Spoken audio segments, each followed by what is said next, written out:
Olá, eu sou Gabriel Ricardo, esse é o Farol da Liberdade, em mais um devocional. Hoje nós responderemos a pergunta: por que é tão difícil permanecer em Cristo?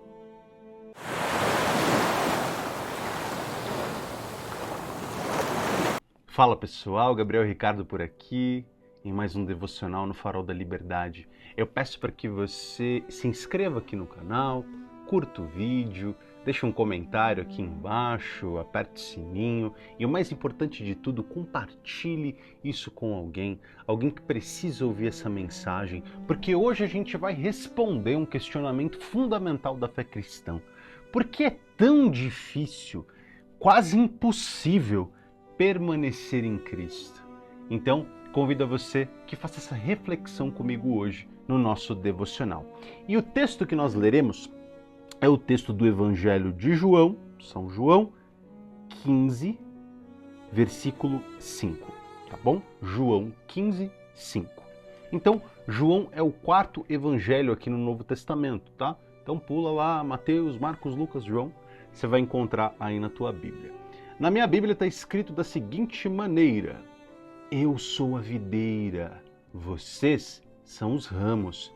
Se alguém permanecer em mim e eu nele, esse dará muito fruto, pois sem mim vocês não podem fazer coisa alguma. Essa é a palavra do Senhor, a palavra de salvação que hoje nós refletiremos. E Jesus é a árvore, a gente é os galhos, né? Nós somos ali tudo que sai desse caule principal, dessa raiz, dessa seiva, nós somos alimentados por Cristo. E uma vez que não estamos enxertados nessa videira, ali a analogia de Cristo é uma analogia agrária, né? Jesus tem várias analogias do mundo da natureza, né? De analogias ali de gente da terra, né? Que trabalha com a terra, porque a maioria das pessoas seguia nessa direção naquela época. Se Jesus vivesse hoje, faria, sei lá, analogias com marketing digital e coaches. Mas como aquela era a época de Jesus, as analogias eram muito agrárias. Então, o próprio Cristo faz aqui uma analogia de que Ele é a árvore, que nós somos os galhos e que Ele nos sustenta, né? Que Ele é o caule principal e que nós saímos de dentro dele, né? E que o galho não existe por conta própria, o galho precisa estar enxertado na árvore para que ele sobreviva, para que ele tenha nutrientes suficientes para poder seguir ali a tua trajetória. Então, qual que é a linha aqui? Sem mim, sem o caule, Cristo dizendo, sem o caule não existe galho, não existe folha. Primeiro precisa ver a árvore, a raiz, para que depois exista o galho, você enxertado na videira verdadeira de Cristo. E a gente fica pensando, por que é tão difícil permanecer nessa árvore, né? Por que é quase impossível permanecer firme na fé de Deus?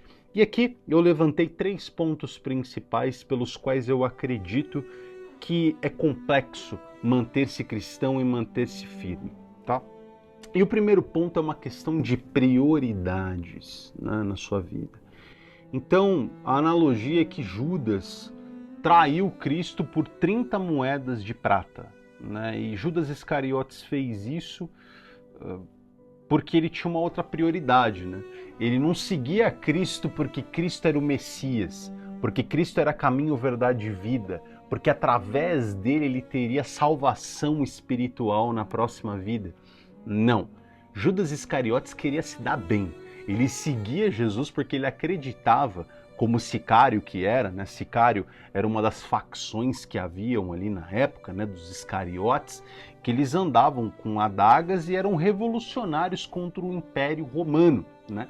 Então, ele antes de se tornar um apóstolo de Cristo, ele era um revolucionário, né? Ele queria depor o governo ali na época que era feito principalmente por Pôncio Pilatos, que vinha de Roma. Todas as diretrizes vinham de Roma, então ele queria ser um povo livre.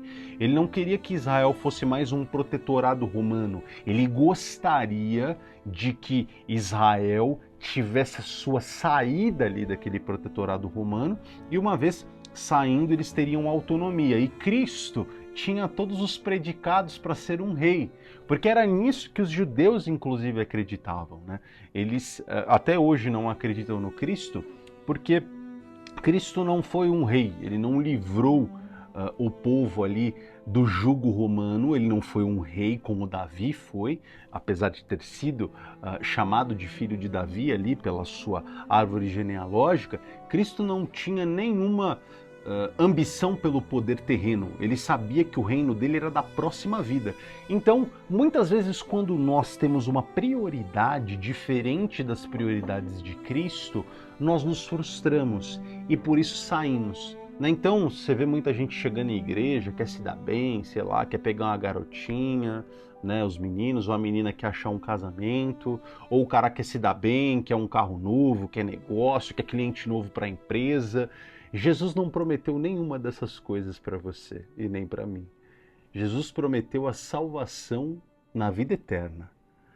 Nada dessas garantias de prestígio nesse mundo, prestígio na tua carreira, prestígio acadêmico está garantido aqui na Bíblia. Nada disso foi prometido. Jesus não morre para te dar um cargo melhor na tua empresa. Jesus morre para salvá-los dos seus próprios pecados. Então, se você aparta o objetivo principal de Cristo dos seus principais objetivos e você toma como garantido o que Cristo tem que fazer por você, as coisas que você quer, as suas ambições, Cristo não pode estar na frente de tudo isso, meu irmão. Então, você, por questão de prioridade, acaba se afastando muitas vezes de Deus. O segundo ponto é você não se posicionar. Por que muitas vezes a gente não consegue se posicionar por Deus? Porque nós vivemos em uma sociedade hostil aos valores cristãos. Por mais que o Brasil seja um país majoritariamente cristão, hoje nós não temos essa principal influência na sociedade. Se as pessoas fossem crentes de verdade no Brasil, você acha que haveria o tanto de desgraça que existe aqui? Um país com 60 mil homicídios, um país extremamente burro, vai mal em todos os índices educacionais de medidas como o PISA, por exemplo, um povo extremamente debilitado. Mais de 20% de todos os universitários são analfabetos funcionais, eles não sabem interpretar texto, eles não sabem ler e extrair uma mensagem, não só da Bíblia. A Bíblia é um livro complexo que foi escrito na Idade do Bronze, a grosso modo, mas eles não conseguem tirar sentido de uma frase, inclusive do que eu estou dizendo. As pessoas vão distorcer o que eu estou falando por aqui porque elas não entendem o sentido de tudo aquilo que eu digo aqui e do que o próprio Cristo disse. Então, a dificuldade de se posicionar dentro de uma sociedade com esses valores é muito complexa. Se nós fôssemos mais cristãos, se nós influenciássemos a sociedade mais, o Brasil seria um lugar maravilhoso para se viver, né? Assim como poderiam ser N outros momentos da história onde as pessoas eram mais cristãs e a partir da sua moralidade criavam uma sociedade melhor, desenvolviam um lugar melhor para que as pessoas vivessem pelos seus valores, né? E hoje nós vivemos em valores pós-cristãos, isso não é só uma realidade do Brasil, essa é uma realidade de todo mundo.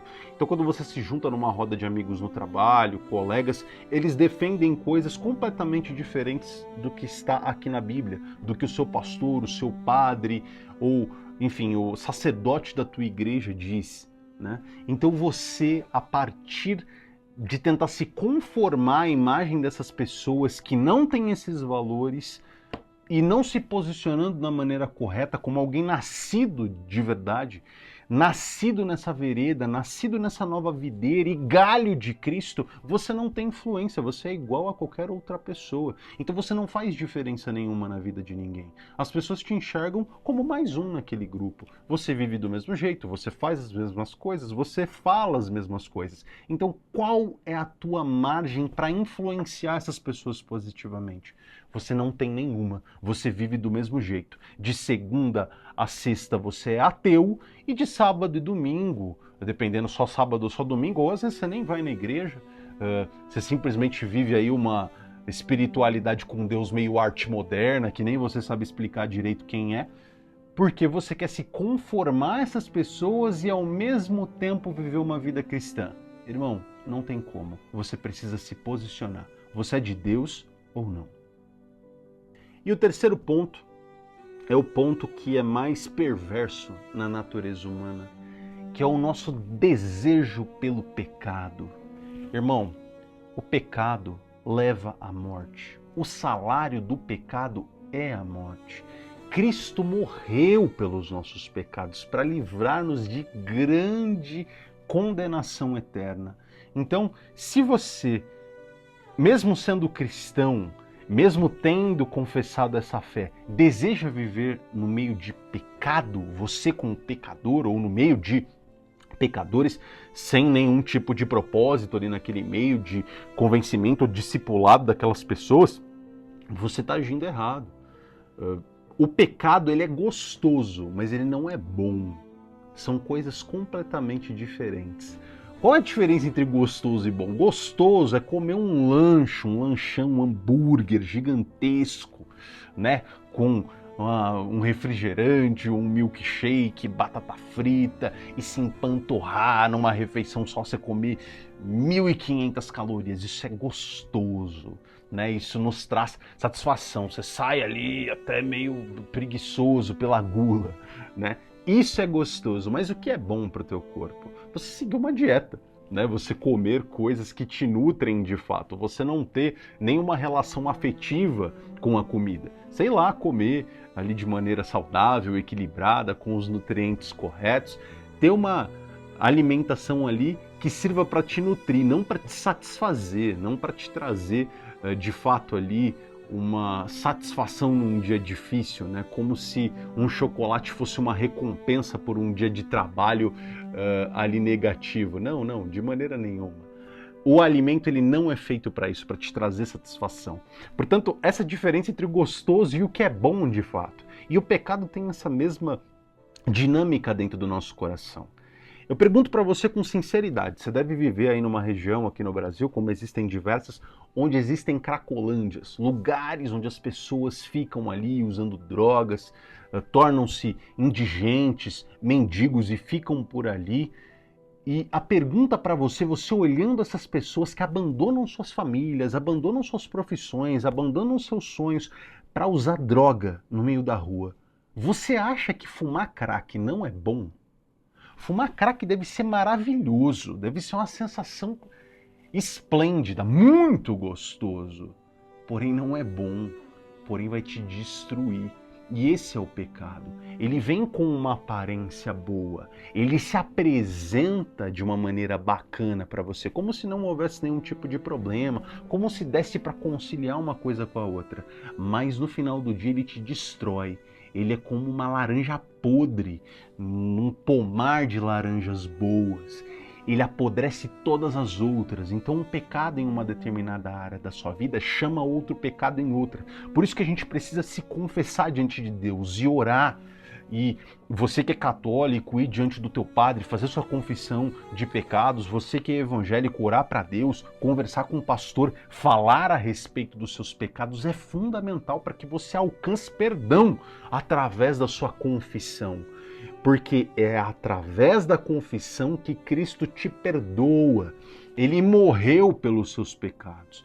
Portanto, você só consegue ter plena comunhão com Cristo quando reconhece o sacrifício dele e deixa que ele lave os seus pecados, para que você viva em um novo caminho e que as suas obras sejam diferentes por reconhecimento da graça de Deus, que salva e que redime pecadores. Portanto, eu acredito que esses são os três principais pontos que tornam a nossa vida muito difícil, tornam a nossa missão de permanecer em Cristo muito difícil. Mas uma vez que você entrega, uma vez que você reconhece a Cristo, uma vez que você coloca suas prioridades diante de Deus, uma vez que você se posiciona na sociedade como um cristão, e uma vez que você reconhece o pecado como algo que pode até ser gostoso, mas é destrutivo e vai acabar com a tua alma, você coloca em perspectiva aquilo que é mais importante para ti.